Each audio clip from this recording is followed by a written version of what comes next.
Welcome to the शिक्षा capital. हम बात कर रहे हैं हिंदी साहित्य का सरल इतिहास। इसके लेखक हैं, आलोचक हैं डॉक्टर विश्वनाथ त्रिपाठी जी। हिंदी विद्यार्थियों के लिए बहुत ही महत्वपूर्ण है। हिंदी साहित्य का इतिहास जिन भी परीक्षाओं में पूछा जाता है, सभी के लिए जो सीरीज है महत्वपूर्ण है। इससे जो पहले के विषय हैं उन पे बातचीत हो चुकी है, आदिकाल से संबंधित बातचीत हो चुकी है। भक्ति काल से संबंधित बातचीत की बात की जाए तो उसमें भक्ति के उदय का सामाजिक आधार, इस पे बात हो चुकी है। के साथ जो भक्तिकालीन विभिन्न संप्रदाय थे, विभिन्न धाराएँ थी, उन पे बातचीत हो चुकी है। सूफ़ी साधना और अन्य मत से संबंधित जो भी बातचीत विश्वनाथ त्रिपाठी जी ने की है इस पुस्तक के अंदर, उस पे बातचीत हो चुकी है। ख़ास बात ये है कि इसमें हम उन चीज़ों पे ज़ोर देके बात कर रहे हैं जो तथ्य आपकी लगातार परीक्षाओं में पूछे जाते हैं और जहाँ से प्रश्न बनने की संभावनाएँ हैं। तो ये सीरीज़ आपके लिए काफ़ी महत्वपूर्ण है। इस सीरीज के अंतर्गत अभी तक हमने इन विषयों पे बात कर ली है। आज हम भक्ति साहित्य के रूपात्मक स्रोत, भाषा, काव्य रूप और छंद पे बात करेंगे। यानी कि इस तरीके की जो भाषा है वो भक्तिकालीन साहित्य में मिलती है, किस तरीके का काव्य रूप हमें देखने को मिलता है और किस तरीके के जो छंद हैं वो प्रयोग हुए हैं भक्तिकालीन साहित्य के अंतर्गत। इन सभी विषयों पे बातचीत करेंगे और किस तरीके से जो प्रश्न है वो आपकी परीक्षाओं में बनते हैं, कौन-कौन से तथ्य महत्वपूर्ण है, इस पे हम लगातार बातचीत इस वीडियो में करेंगे। तो शुरू करते हैं। भक्ति आंदोलन अखिल भारतीय था। आपको पता है जो भक्ति आंदोलन था ये अखिल भारतीय था। और जैसा कि भक्ति की उत्पत्ति के विषय में कहा जाता है कि भक्ति द्राविड़ उपजी लाए रामानंद, प्रकट किया कबीर ने सप्तद्वीप नवखंड।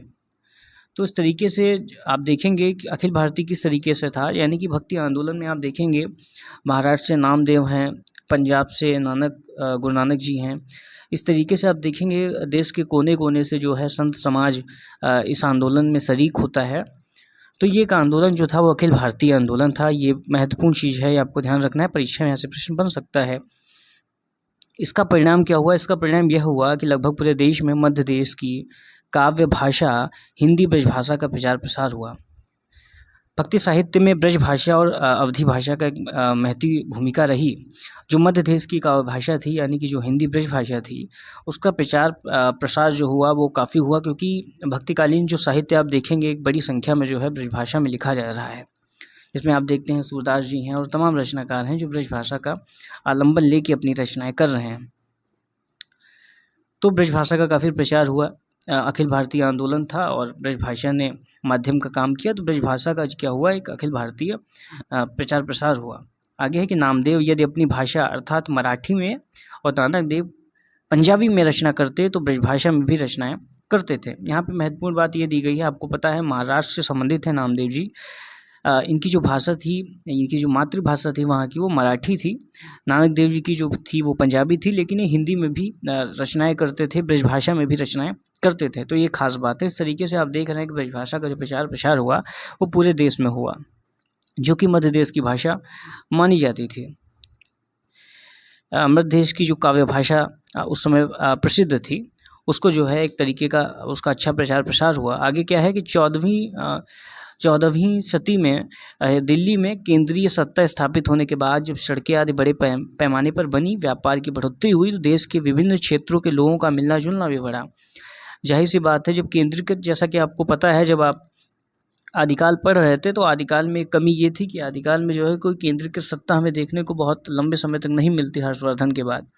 तो एक महत्वपूर्ण चीज़ जो भक्ति काल में हमें देखने को मिलती है कि यहाँ पे जो है केंद्रीकृत सत्ता जो है स्थापित होती है। इसकी वजह से क्या होता है, काव्य पे बहुत ज़्यादा जो है प्रभाव पड़ता है। और किस तरीके का प्रभाव पड़ता है कि जब दिल्ली में केंद्रीय सत्ता स्थापित होती है 14वीं शती में, तो सड़कें बनने लगती हैं बड़े पैमाने पर, व्यापार जो है बड़े पैमाने पे होने लगता है। तो देश के जो विभिन्न क्षेत्र हैं वहाँ से जो लोग हैं वो व्यापार के माध्यम से या अन्य माध्यमों से जो है यहाँ पे जो है मिलना जुलना उनका शुरू हो जाता है, अलग अलग कार्यों के लिए। इसमें कौन कौन था? इसमें सैनिक थे, व्यापारी थे और साधु संत जो थे वो अधिक थे। ये महत्वपूर्ण चीज़ जो हमको डॉक्टर विश्वनाथ त्रिपाठी जी बता रहे हैं। डॉक्टर रामविलास शर्मा का एक यहाँ पे कोटेशन दिया गया है। डॉक्टर रामविलास शर्मा से आप परिचित हैं। निराला पे इन्होंने जो है एक महत्वपूर्ण काम किया है जो कि हिंदी विद्यार्थियों के लिए बहुत ही महत्वपूर्ण है।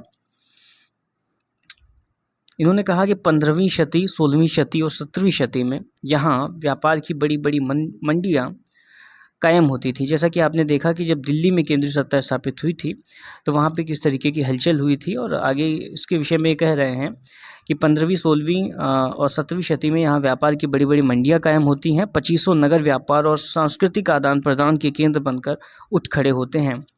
लोहे का और कपास का सामान काफ़ी बड़े पैमाने पर तैयार किया जाता है। सैकड़ों वर्ष के बाद सामाजिक जीवन की धुरी गाँव से घूमकर नगर की ओर आती है। एक महत्वपूर्ण यहाँ पे जो है टर्निंग पॉइंट आता है इस समय मध्यकालीन समय में।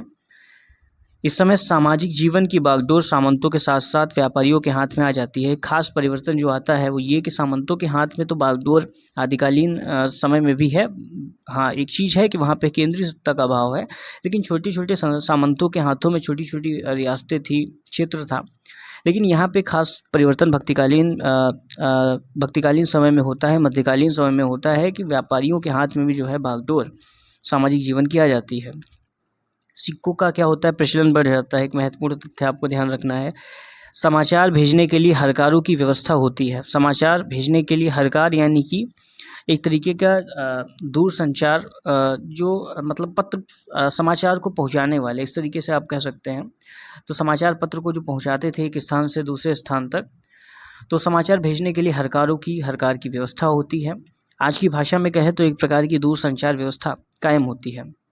एक महत्वपूर्ण चीज़, इससे मध्य देश की काव्य भाषा के प्रसारित होने की स्थिति तैयार होती है। मध्य देश की भाषा यानी कि ब्रजभाषा भक्ति साहित्य अखिल भारतीय है। आगे कहते हैं कि किंतु उत्तर भारत के भक्ति साहित्य की विशेषता यह है कि इसमें मुसलमान भी शामिल हुए। एक खास बात जो उत्तर भारत के भक्ति साहित्य को दक्षिण भारत के भक्ति साहित्य से अलग करती है कि उत्तर भारत का जो भक्ति आंदोलन है, जो भक्ति साहित्य है, उसमें अगर आप देखें तो मुसलमान भी एक बड़ी मात्रा में शामिल होते हैं, जैसे कि जायसी हैं, रहीम है, रसखान है। लिखा है कि दक्षिण भारत के भक्ति साहित्य में जायसी, रहीम और रसखान जैसे मुसलमानों का, रचनाकारों का नाम सुनाई नहीं पड़ता। संभवतः भक्त कवियों की इतनी बड़ी संख्या आपको केवल हिंदी में ही दिखाई पड़ती है। तो यहाँ पे हमने बहुत ही महत्वपूर्ण तथ्यों की बात की, किस तरीके से वो बताते हैं कि जो 14वीं सदी में केंद्रीय सत्ता स्थापित होने के बाद जो हलचल होती है और तमाम परिवर्तन होते हैं, विकास के कार्य होते हैं, सड़कें बनती हैं, हरकारों की व्यवस्था हो जाती है। ये बात है। उसके बाद जिस तरीके से डॉक्टर अविला शर्मा ने बताया कि 15वीं 16वीं और 17वीं सदी में किस तरीके से व्यापार की बड़ी बड़ी मंडियाँ कायम होती हैं और सामाजिक जीवन में एक बड़ा परिवर्तन होता है। सामंतों के साथ साथ व्यापारियों के हाथ में जो है सामाजिक जीवन की बागडोर आ जाती है। समाचार भेजने के लिए हरकारों की व्यवस्था होती है, सिक्कों का प्रचलन बढ़ता है, यानी कि एक तरीके की हरकारों की व्यवस्था यानी कि दूर संचार व्यवस्था जो है होती है। तो एक महत्वपूर्ण बात यहाँ पे दी गई थी कि उत्तर भारत के आंदोलन में, उत्तर भारत के जो साहित्य है उसमें जो है मुसलमान भी शरीक होते हैं, जो आपको दक्षिण भारत में देखने को नहीं मिलती। रसखान से आप परिचित हैं, कृष्ण भक्ति कवि रहे और बहुत ही भावपूर्ण इनकी जो है रचनाएं हमको देखने को मिलती हैं। भक्तिकालीन हिंदी काव्य की प्रमुख भाषा ब्रजभाषा है। यहाँ से प्रश्न आपका बन सकता है कि भक्तिकालीन हिंदी काव्य की जो प्रमुख भाषा है वो क्या है, आपको पता है ब्रजभाषा है। और मध्यकालीन काव्य भाषा प्रमुख भाषा मध्य देश की जो है ये प्रमुख भाषा रही और मध्यकालीन प्रमुख भाषा है। इस तरीके से आप ध्यान रख सकते हैं कि भक्तिकालीन हिंदी काव्य की प्रमुख भाषा ब्रजभाषा है। इसके अनेक कारण हैं। कौन कौन से कारण हैं कि परंपरा से पछाही बोली यानी कि सौरसेनी मध्य देश की काव्य भाषा रही है।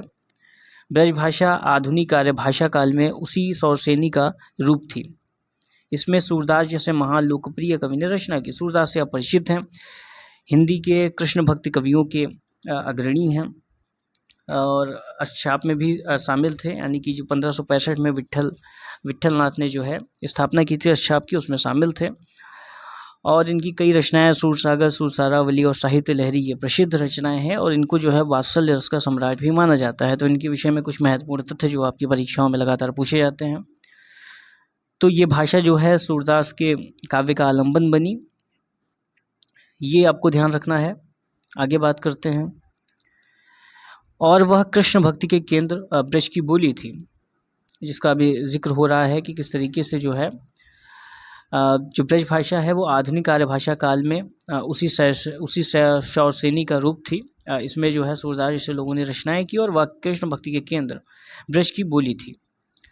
जिससे यह कृष्ण की भक्ति की भाषा बन गई। तो ये एक महत्वपूर्ण बात आपको पता है, जो ब्रज भाषा है वो उसमें जो है कितनी बड़ी संख्या में जो है कृष्ण भक्त कवियों ने रचनाएं की। तो जिससे क्या हुआ कि यह कृष्ण भक्ति की भाषा बन गई। आगे क्या है कि भक्ति काव्य की ब्रज भाषा प्रवाह के कारण ब्रज भूमि के बाहर भी काव्य भाषा के रूप में स्वीकृत हो गई।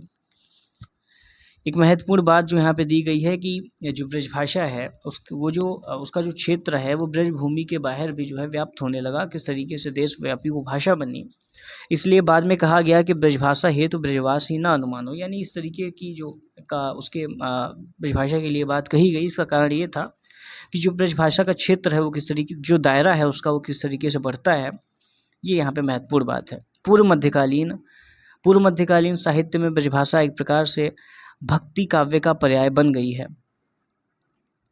ठीक है, ये महत्वपूर्ण तथ्य यहाँ पे भक्ति काव्य का किस तरीके से जो ब्रजभाषा है वो पर्याय बनती है, एक उसका जो है पर्यायवाची बनती है, सिनोनिम्स बनती है। यहाँ तक कि सुदूर दक्षिण और पूर्व के रचनाकारों ने भी ब्रजभाषा में रचना की। बंगाल असम में ब्रजभाषा प्रभावित बंगला असमिया को ब्रजबुली कहा गया, यानी कि बंगाल असमिया में जो ब्रजभाषा से प्रभावित क्षेत्र थे वहाँ पे जो है इसका जो नाम पड़ा वो ब्रजबुली पड़ा। तो ये महत्वपूर्ण तथ्य आपके यहाँ से लगातार प्रश्न बनते हैं, तो ये आपको ध्यान रखना है कि बंगाल असम में ब्रजभाषा प्रभावित बंगला असमिया को ब्रजबुली कहा गया है, यानी कि ऐसी जो ब्रजभाषा है उसका जो बंगाल और असम की भाषा पे प्रभाव है उसको जो है ब्रजबुली कहा गया है। आगे बढ़ते हैं। भक्ति काल की जो दूसरी महत्वपूर्ण भाषा है वो अवधी है। पहली तो जो सर्वव्यापी भाषा है वो आपने देख लिया किस तरीके से ब्रज भाषा है, और ये जो यहाँ पे एक जो कहावत उसके संदर्भ में कही गई है कि ब्रज भाषा है तो ब्रजवास ही ना अनुमानो, तो किस तरीके से कृष्ण भक्ति की पर्याय बन जाती है ये भाषा, ये हमने देखा। भक्ति काल की दूसरी भाषा अवधी है, यद्यपि वह ब्रज भाषा जितनी व्यापक नहीं है। अवधि में काव्य रचना प्रधानता जो श्री राम परक और अवध क्षेत्र के ही कवियों द्वारा हुई है। अवध में जो रचनाएं हुई, यानी कि अवधि यानी कि जो अवध की भाषा है, अवध की बोली है, यहाँ पे जो प्रधान तौर पे जो है श्री रामचरित, श्री राम परक और अवध क्षेत्र के जो कवि थे जो काव्य रचना हुई वो हुई, यानी कि श्री राम के संदर्भ में और अवध क्षेत्र के कवि जो थे उन्होंने रचनाएं की। यानी कि एक तो मुख्य तौर पे जो है श्री राम से संबंधित काव्य लिखा गया, उसका सृजन हुआ अवधी बोली में, अवधी भाषा में। इसके साथ ही साथ अवध क्षेत्र के जो रचनाकार हैं उन्होंने इस भाषा का इस्तेमाल किया। किस तरीके से आप देखते हैं जो तुलसीदास हैं, तुलसीदास जी जो है वो 6 ग्रंथ लिखते हैं अवधी भाषा में, अवधी बोली में, और 6 ग्रंथ जो लिखते हैं वो ब्रज भाषा में लिखते हैं। तो ये महत्वपूर्ण चीज़ आपको ध्यान रखनी है।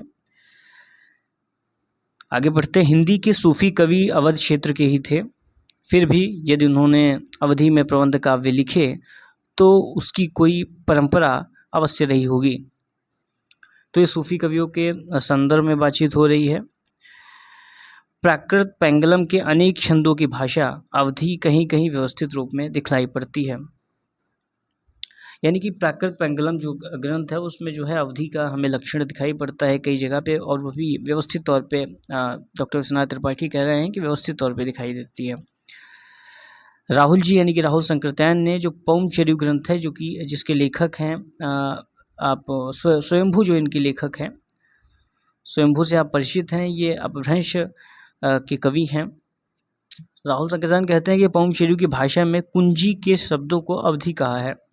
राहुल संकृत्यायन ने जो है पौमचर्यु की भाषा में जो कुंजी है, कुंजी के शब्दों को अवधि कहा है। ये महत्वपूर्ण तथ्य आपको ध्यान रखना है, यहाँ से प्रश्न आपका बन सकता है। संभवतः अवध क्षेत्र व्यापारिक या सैनिक दृष्टि से 14वीं और 15वीं शताब्दी में महत्वपूर्ण रहा हो। ये ऐसा जो मत है वो डॉक्टर विश्वनाथ त्रिपाठी जी का है। वो कह रहे हैं कि संभवतः ऐसा हो सकता है कि अवध क्षेत्र व्यापारिक और सैनिक दृष्टि से 14वीं और 15वीं शताब्दी में महत्वपूर्ण रहा हो। धार्मिक दृष्टि से श्री राम की जन्मभूमि अयोध्या के कारण तो वह क्षेत्र महत्वपूर्ण था ही। तो एक महत्वपूर्ण बात जो है यहाँ पे बता रहे हैं कि इस तरीके से हो सकता है कि व्यापारिक और सैनिक दृष्टि से भी उस समय 14वीं और 15वीं शताब्दी में महत्वपूर्ण रहा हो। धार्मिक दृष्टि से तो महत्वपूर्ण पहले से ही था, क्योंकि वहाँ पे श्री राम जी की जन्मभूमि है श्री अयोध्या जी में। तो ये महत्वपूर्ण तथ्य आपको ध्यान रखने हैं। आगे है कि खड़ी बोली में उस समय रचना अवश्य होती रही होगी, जैसा कि अमीर खुसरो की कविताओं से प्रकट है, किंतु उसकी कोई परंपरा नहीं मिलती। ये भक्तिकालीन साहित्य के अंतर्गत बात की जा रही है कि खड़ी बोली में तो उस समय रचना अवश्य होती रही होगी, लेकिन जैसा कि अमीर खुसरो की कविताओं से स्पष्ट है, किंतु उसकी कोई परंपरा जो है वो नहीं दिखाई पड़ती। तो ये महत्वपूर्ण तथ्य जो है वो आपको ध्यान रखना है। अमीर खुसरो पे हम लोगों ने बात की थी जब हमने आदिकालीन जो आदिकाल से संबंधित जो बातचीत है, यानी कि जो जिनको आचार्य रामचंद्र शुक्ल फुटकल कवि के तौर पे रखते हैं, जिसमें विद्यापति जी आते हैं और खुसरो आते हैं, तो उनसे संबंधित हमने बातचीत की थी। यहाँ पे महत्वपूर्ण चीज़ है कि भक्ति काल में किसी महान कवि ने शुद्ध खड़ी बोली में कोई रचना नहीं की, ये मानना है डॉक्टर विश्वनाथ त्रिपाठी जी का। उसका मिश्रित रूप सधुक्कड़ी जो है वो अवश्य मिलता है, जो वस्तुतः पंजाबी, राजस्थानी, खड़ी बोली, ब्रज और कहीं-कहीं अवधी का भी पंचमेल है, यानी कि 5 भाषाओं का मेल है, जिसको पंचमेल खिचड़ी भी कहा गया है। तो इस तरीके से आप ध्यान रख सकते हैं। आगे बढ़ते हैं। छंदों की यहाँ पे बात की गई है, जैसा कि जिक्र हुआ था कि भाषा काव्य का रूप कैसा था और छंद किस तरीके के प्रयोग हुए हैं, तो बातचीत इसके अंतर्गत होने वाली थी। भक्ति साहित्य अनेक विधाओं और छंदों में लिखा गया, लेकिन गेय पद और दोहा चौपाई में निबद्ध कड़वकबद्धता उसके प्रधान रचना रूप हैं। यानी गेय पद ऐसी रचनाएं ज़्यादा हुई भक्तिकालीन साहित्य के अंतर्गत जो गेय हैं, यानी कि ऐसी कविताएं, ऐसे जो चीज़ें हमको देखने को मिलती हैं जो गेय पद में है, यानी कि जिनको गाया जा सकता है, जिन पर जो है किसी भी रागिनी में, किसी भी गायकी में उसको गाया जा सकता है। तो इस तरीके से जो गाए जा सकें ऐसे पद गेय पद होते हैं। तो ये चीज़ आपको ध्यान रखनी है। और दोहा चौपाई में निबद्ध जो कड़वकबद्ध शैली है उसका भी प्रयोग हुआ। तो ये जो प्रधान रचना रूप हैं ये आपको ध्यान रखने हैं। गेय पदों की परंपरा हिंदी में सिद्धों से प्रारंभ होती है। प्रश्न आपका यहाँ से बन सकता है कि गेय पदों की जो परंपरा है वो कहाँ से प्रारंभ होती है हिंदी में, तो सिद्धों से प्रारंभ होती हैं। सिद्धों पे हम लोगों ने बातचीत आदिकाल के अंतर्गत की थी। इनकी संख्या 84 थी। इनके पहले कवि जो थे वो सरपा थे। सरपा का समय जो है वो 8वीं शती है। राहुल संकीर्तन ने हिंदी का पहला कवि सरपा को माना है और 769 ईस्वी उनका राहुल संकीर्तन ने समय माना है, यानी 8वीं शती। तो ये कुछ महत्वपूर्ण चीज़ें। सरपा को सहजयान का प्रवर्तक माना जाता है। तो ये महत्वपूर्ण तथ्य आपके लगातार परीक्षाओं में पूछे जाते हैं। आगे है कि नामदेव, नानक, कबीर, सूरदास जी, तुलसीदास जी, मीराबाई आदि ने गेय पदों में रचना की है। तो गेय पदों में इन्होंने रचनाएं की, तो एक प्रमुख शैली निकल के आती है सामने। गेय पदों में काव्य और संगीत एक दूसरे से घुल मिल गए हैं। संभवतः ये कवि राग रागनियों को ध्यान में रखकर इन पदों की रचना करते थे। जाहिर सी बात है, कवि होना तो एक बात की बात है। पहले ये लोग भक्त थे और भक्त होने के साथ साथ जो है वो लोग भजन कीर्तन करते थे। तो कहीं ना कहीं जो इनका जो काव्य है वो भजन कीर्तन ही है। तो ये एक महत्वपूर्ण चीज़ जो सामने निकल के आती है कि इनके पदों में जो काव्य और संगीत एक दूसरे से घुल मिल गए हैं और राग रागनियों को ध्यान में लोग रख कर इनकी रचना करते थे। क्योंकि इनको जो है भजनों में और अपने प्रभु को प्रसन्न करने के लिए, अपने इष्ट को प्रसन्न करने के लिए लगातार जो है उन भजनों का प्रयोग करते थे। तो ये अलग तरीके का भाव है। तो पहले ये लोग भक्त हैं, बाद में कवि। ये महत्वपूर्ण चीज़ आपको ध्यान रखनी है इनके संदर्भ में। आगे बढ़ते हैं। गेय पदों की प्रारंभिक पंक्ति आवर्ती या टेक होती है, अर्थात वह केंद्रीय कथ्य होती है। बीच की पंक्तियों में उस कथ्य की व्याख्या होती है, यानी कि जो गेय पदों की प्रारंभिक पंक्ति में बात की टेक के तौर पे कही गई है, आवर्ती के तौर पे कही गई है, जो केंद्रीय कथ्य होता है। बीच की पंक्तियों में उस कथ्य की व्याख्या होती है।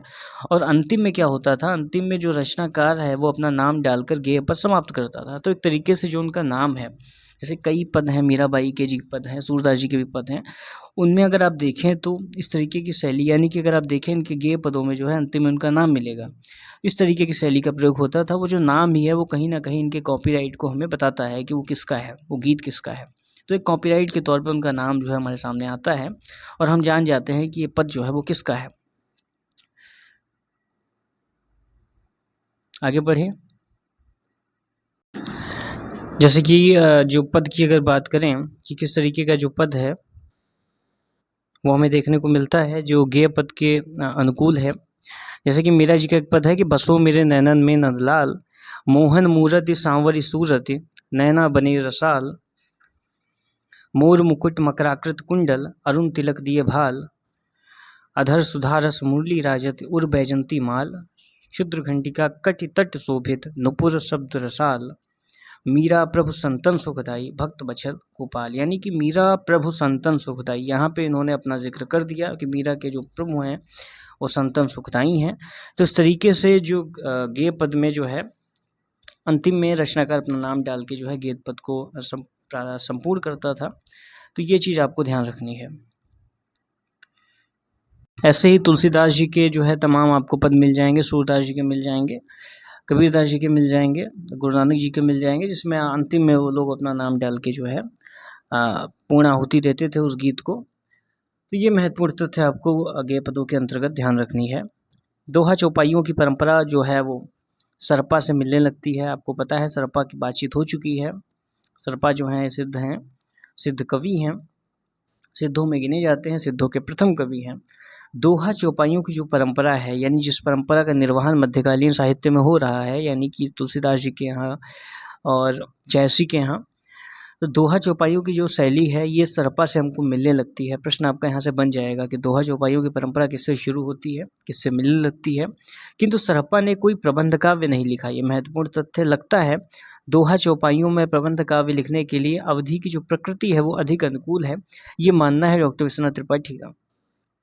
वो कहने लगता है कि दोहा चौपाइयों में प्रबंध काव्य लिखने की जो प्रकृति है वो अवधी भाषा में अधिक अनुकूल है। तो ये आपको ध्यान रखना है। जैसी पूर्व अवधि कवियों के भी अनेक काव्य चौपाई दोहे में करवकबद्ध मिले हैं, यानी कि जैसी से पहले अवधि, आपको पता है जैसी पहले आते हैं, गोस्वामी तुलसीदास जी का जो रचना काल है वो बाद का काल है। तो ये चीज़ आपको ध्यान रखनी है। तो जैसी के पहले के जो अवधि कवि हैं उनके जो अनेक रचनाकार ऐसे हैं जिन्होंने चौपाई और दोहे में जो है करवकबद्ध शैली का निर्वहन किया है। उसमें आते हैं भीम कवि का दंगवैर पुराण। यहाँ से प्रश्न आपके लगातार बन सकते हैं कि किस रचना का कौन सा ग्रंथ है। भीम कवि का दंगवई पुराण, सूरजदास की एकादशी कथा, पुरुषोत्तम का जैमिनी पुराण, ईश्वर दास की सत्यवती कथा। इसमें जो आपको ध्यान रखना है, ईश्वर दास कृत जो सत्यवती कथा है बहुत ही बार परीक्षाओं में रिपीट हो चुकी है, इसका आपको खास ध्यान रखना है। बाकी भी ग्रंथों पे नज़र आपको डाल लेनी है। पुरुषोत्तम जी का जैमिनी पुराण ध्यान रखना है। आगे बढ़ते हैं। किंतु यह रचना रूप सूफी कवियों विशेषतः जैसी के हाथों जो हुआ अधिक परिष्कृत हुआ, यानी कि परिमार्जित हुआ, शुद्ध हुआ।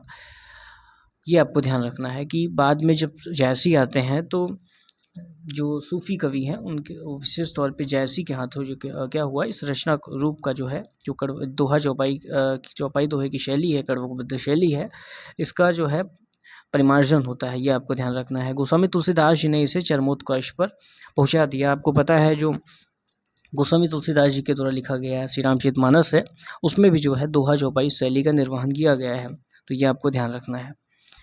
उनके टाइम पे उनकी रचनाओं में जो है इसका चरमोत्कर्ष हमें मिलता है। सबसे श्रेष्ठतम रूप जो हमको दिखाई पड़ता है। दोहे की परंपरा अपभ्रंश में मिलने लगती है, जैसा कि जिक्र हुआ था। जो अपभ्रंश में कहा जाता था दोहे को दूहा, ये आपको ध्यान रखना है। सरहपाद का दोहा कोश प्रसिद्ध है। सरहपाद की रचना यानी कि सरहपाद यानी कि सरपा, उन्हीं का ये नाम है सरहपाद। उनका ग्रंथ है दोहा कोश। ये जो है प्रसिद्ध है इस मामले में, जो कि दोहे की परंपरा का इसके अंदर निर्वहन हुआ है। दोहा नाम से आदिकाल में ढोला मारूरा दूहा जैसा प्रबंध काव्य भी मिलता है, यानी कि दूहा यानी कि दोहा, ये आपको ध्यान रखना है। भक्ति काव्य में कबीर के दोहे साखी के नाम से जाने जाते हैं। तुलसीदास जी ने रामकथा दोहावली में रची। तो देखिए भक्ति काल में जो है कबीरदास जी के जो दोहे हैं वो साखी के अंदर मिलते हैं, साखी के नाम से जाने जाते हैं। साखी यानी कि साक्षी, साक्षी यानी कि गवाह, गवाह एक तरीके का चश्मदीद, जिसने देखा है, जिसको अनुभव है, स्व अनुभव के आधार पे। तो ये चीज़ साखी के ये तमाम अर्थ हैं। कबीर के दोहे जो है वो साखी के नाम से जाने जाते हैं। आपको पता है कबीर के जो शिष्य रहे वो धर्मदास रहे, और धर्मदास ने कबीरदास जी की वाणियों का संकलन जो है वो बीजक ग्रंथ के अंदर किया। बीजक नाम से वो ग्रंथ जाना जाता है। उस ग्रंथ के अंदर उन्होंने कबीरदास की वाणियाँ 3 खंडों में आपको मिलती हैं, साखी, सबद और रामायणी। तो ये चीज़ आपको ध्यान रखनी है। कबीरदास जी से परिचित हैं।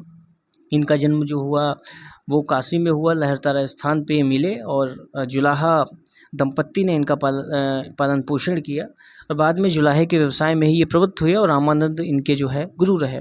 तो कुछ बातें आपको कबीरदास जी के संदर्भ में ध्यान रखनी है। साखी नाम से इनके दोहे जाने जाते हैं। यहाँ पे कहा गया है, तुलसीदास जी ने श्री राम कथा दोहावली में रची और दोहे का ही एक रूप सोठा है। तो ये एक महत्वपूर्ण चीज़, प्रश्न आपके यहाँ से बन सकते हैं कि तुलसीदास जी ने दोहावली में कौन सी कथा की, तो श्री राम कथा लिखी रची और दोहे का ही एक रूप जो होता है वो सोठा होता है, जैसा कि आपको पता है। तो यहाँ से भी प्रश्न आपका बन सकता है।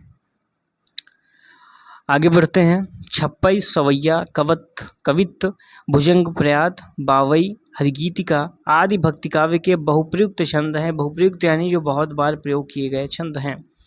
तो ये कुछ छंद हैं प्रमुख जो बराबर हमें देखने को ये छंद भी देखने को मिलते हैं। सवैया, कवित्त हिंदी के अपने छंद हैं जो भक्ति काव्य में दिखलाई पड़ते हैं। तो हिंदी के अपने छंद सवैया और कवित्त, इनकी स्पष्ट परंपरा पहले नहीं मिलती। वो कह रहे हैं कि तुलसीदास जी ऐसे भक्त कवि हैं जिनकी रचनाओं में मध्यकाल में प्रचलित प्राय सभी काव्य रूप मिल जाते हैं। ये विश्वनाथ त्रिपाठी जी बता रहे हैं तुलसीदास जी से संबंधित बातचीत आपको ध्यान रखनी है। तुलसीदास जी ने मंगल काव्य, नहछू, कलेऊ, सोहर जैसे काव्य रूपों का जो है प्रयोग किया है। यानी किस तरीके का काव्य रूप भक्तिकालीन साहित्य में था, इसकी चर्चा हो रही है। तो तुलसीदास जी ने मंगल काव्य लिखे, नहछू लिखे, कलेऊ लिखे, सोहर लिखे। नहछू जो होते हैं और जो कलेऊ है ये विवाह के समय गाए जाने वाले होते हैं काव्य रूप जो तुलसीदास जी के द्वारा लिखे गए। नहछू और कलेऊ ये विवाह के समय गाए जाते हैं और सोहर जो है पुत्र जन्म के समय गाए जाने वाला गीत है। तो ये महत्वपूर्ण चीज़ें आपको ध्यान रखनी है, क्योंकि प्रश्न आपका यहाँ से भी बन सकता है कि कौन सा जो गीत है वो किस समय गाया जाता है। नहछू और कलेऊ जो है विवाह के समय गाया जाता है और जो सोहर है वो आपका गाया जाता है पुत्र जन्म के समय। तो ये ध्यान रखना है आपको। आगे बढ़ते हैं। आदिकाल में विविध छंदों में प्रबंध काव्य रचने की प्रवृत्ति थी। जैसा कि आपको पता है जो पृथ्वीराज रासो है उसमें जो है छंद बहुत जल्दी जल्दी बदलते हैं, यानी कि विविध छंदों में जो है प्रबंध काव्य रचने की जो प्रवृत्ति है वो हमको आदिकाल में देखने को मिलती है। उदाहरण के लिए पृथ्वीराज रासो में छंद बहुत जल्दी जल्दी बदलते हैं। सूरदास जी और तुलसीदास जी भी छंद परिवर्तन करते हैं, लेकिन जल्दी जल्दी नहीं। ये भक्तिकाल की बात हो गई। आदिकाल में यानी कि छंदों में विविध छंदों में जो प्रबंध की रचना करने की प्रवृत्ति थी, पृथ्वीराज रासो उसका उदाहरण है। सूरदास जी और तुलसीदास जी भक्तिकालीन रचनाकार हैं जो भी छंद परिवर्तन करते हैं, लेकिन बहुत जल्दी जल्दी नहीं, जैसे कि आदिकाल में हमें दिखाई पड़ता है। केशवदास जी जो है, केशवदास की रामचंद्रिका में बहुत जल्दी जल्दी छंद परिवर्तन हुए हैं। तो एक तो केशवदास का रामचंद्रिका ग्रंथ आपको ध्यान रखना है, परीक्षा में प्रश्न आपका यहाँ से बनेगा। ऐसा कौन सा काल है जहाँ पे विविध छंदों में जो है प्रबंध काव्य रचने की प्रवृत्ति थी, यानी कि बहुत जल्दी जल्दी जहाँ पे छंद बदलते हैं। तो आपका आदिकाल है, उसका ग्रंथ है पृथ्वीराज रासो। पृथ्वीराज रासो को भी छंदों का अजायब घर कहा जाता है और केशव दास का जो ग्रंथ है रामचंद्रिका, इसको भी छंदों का अजायब घर कहा जाता है, क्योंकि बार बार यहाँ पे जो है बहुत ही जल्दी जल्दी छंद परिवर्तन होता है। तो ये चीज़ आपको ध्यान रखनी है। आगे बढ़ते हैं। इस प्रकार हम देखते हैं कि भक्ति आंदोलन के विकास में अनेक स्थितियों का योगदान है। भक्ति मूलतः एक धार्मिक साधना पद्धति, ज्ञान योग और कर्म योग के समान एक योग है, किंतु ऐतिहासिक विकास के एक विशिष्ट दौर में वह एक लोकोन्मुख अखिल भारतीय धार्मिक आंदोलन बन गई। धर्म उसका रूप है और मानवीय करुणा उसकी अंतर्वस्तु। ये विश्वनाथ त्रिपाठी जी बहुत ही महत्वपूर्ण चीज़ें यहाँ पे बता रहे हैं, जो आपको हिंदी के अंतर्गत परीक्षा के लिहाज से आपको ध्यान रखनी है कि धर्म उसका रूप है, यानी कि भक्ति, जिस भक्ति काल की यहाँ पे बात हो रही है, जिस भक्ति आंदोलन की बात हो रही है, तो वो धर्म उसका क्या है, रूप है, और जो मानवीय करुणा है वो उसकी अंतर्वस्तु है। यहाँ पे वो महत्वपूर्ण बात कह रहे हैं। हिंदी साहित्य के इतिहास का भक्तिकाल इसी धार्मिक आंदोलन पर आधारित है। साहित्य में यह विविध विधाओं एवं कलात्मकता से युक्त होकर उत्कृष्ट रचनाओं के रूप में प्रकट हुआ है। तो किस तरीके से आप देख रहे हैं कि जो भक्ति आंदोलन में जो भक्त कवि हैं, जो संत हैं, वो जो भक्ति आंदोलन जो कि एक धार्मिक आंदोलन है, उसका धर्म उसका रूप है और मानवीय करुणा जो है उसकी अंतर्वस्तु है। वो लोग रचनाएं लिखते हैं वो लोग ऐसी रचनाएँ लिखते हैं कि हिंदी साहित्य के इतिहास में, और हिंदी साहित्य नहीं वरन संपूर्ण अगर साहित्य का इतिहास देखा जाए पूरे विश्व स्तर पे, तो उसमें जो है उत्कृष्ट साहित्य निकल के हमारे सामने आता है। इसीलिए हिंदी साहित्य के भक्तिकाल को गोल्डन एज कहते हैं, यानी कि स्वर्णकाल कहते हैं। तो ये चीज़ आपको ध्यान रखनी है। भक्तिकाल और भक्ति जो आंदोलन है हिंदी के लिए और तमाम जो अलग-अलग क्षेत्र हैं सभी के लिए महत्वपूर्ण है, सभी के इतिहास के लिए महत्वपूर्ण है। तो ये आपको ध्यान रखना है, क्योंकि हमने जब बात की थी इतिहास की, तो इतिहास में ये था कि अगर आपको इतिहास जानना है तो आपको उस समय के तत्कालीन ग्रंथों का निर्वहन भी करना पड़ेगा, उनको भी देखना पड़ेगा। अब हम भक्ति की निर्गुण और सगुण दोनों काव्य धाराओं तथा उसकी उपधाराओं के कवियों और उनकी रचनाओं पर विचार करेंगे। तो अगली वीडियो आपकी इस विषय से संबंधित रहेगी, जो विश्वनाथ त्रिपाठी जी ने उसमें बताया है, यानी कि निर्गुण और सगुण दोनों काव्य धाराओं पर बातचीत होगी और उनकी उपधाराओं के कवि और रचनाकारों पर भी बातचीत होगी। तो ये वीडियो थी भक्ति साहित्य के रूपात्मक स्रोत, भाषा, काव्य रूप और छंद। ये वीडियो आपके लिए बहुत ही महत्वपूर्ण है। इनमें हमने जो है महत्वपूर्ण तथ्यों पर बात की है जो परीक्षाओं में लगातार आपकी पूछे जाते हैं। तो इस वीडियो में हमने देखा किस तरीके की जो है भाषा इस्तेमाल हुई, यानी कि अब्रज भाषा केंद्र में थी, उसके साथ ही साथ अवधी द्वितीय भाषा थी, जो कि भक्तिकालीन साहित्य के अंतर्गत जिस भाषा का निर्वहन हुआ, जिस भाषा में साहित्य का निर्वहन हुआ, हमने देखा किस तरीके से जो है भक्त कवियों ने गेय पदों का प्रयोग किया, जिसमें वो प्रारंभ में जो मूल कथ्य होता था, बीच में कथ्य का जो है व्याख्या होती थी और अंतिम में जो है अपना नाम डाल के उसका संपूर्ण आहुति उस गीत को देते थे। उसके बाद हमने छंदों पे बात की, किस तरीके से जो है दोहा की जो शैली है वो सर्पा के समय से मिलने लगती है, सिद्धों के समय से मिलने लगती है, अपभ्रंश काल में मिलने लगती है, और बाद में दोहा चौपाई शैली का जो निर्वहन है वो हमको यहाँ पे दिखाई पड़ता है, करवकबद्ध शैली का निर्वहन दिखाई पड़ता है। तो ये तमाम चीज़ें जो आपको ध्यान रखनी है। उत्तर भारत के आंदोलन की महत्वपूर्ण विशेषता है कि इसमें मुसलमान भी शामिल होते हैं, इस्लामी भी शामिल होते हैं। दक्षिण भारत में हमको ये देखने को नहीं मिलता, तो एक ख़ास बात आपको ध्यान रखनी है, जिसमें रसखान जी आते हैं और तमाम लोग आते हैं। ये आपको चीज़ ध्यान रखनी है। फिर मिलते हैं, तब तक के लिए जय हिंद।